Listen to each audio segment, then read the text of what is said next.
this video, I'll explain you how to create usability survey. First, you need to click Add on, fill form, and load form template. You can search usability survey. After you found it, just click load selected template. You can check the dashboard, responses, question, and the settings too.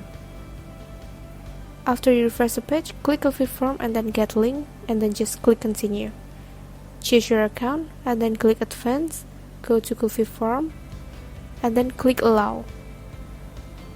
After you get a link like this, just copy this all and then paste it to your Google.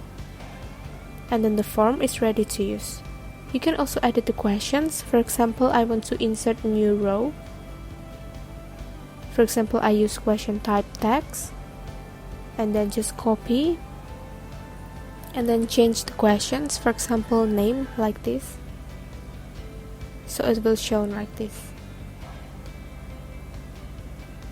And then for the next example, I use radio button, and the question, for example, this website has menu. So it will show like this. Don't forget to fill the options too. And you can also delete the row if you don't need it anymore. It will disappear.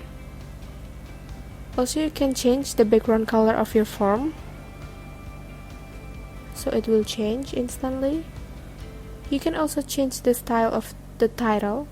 For example, here I delete the mark behavior. The title will stack like this. Thank you.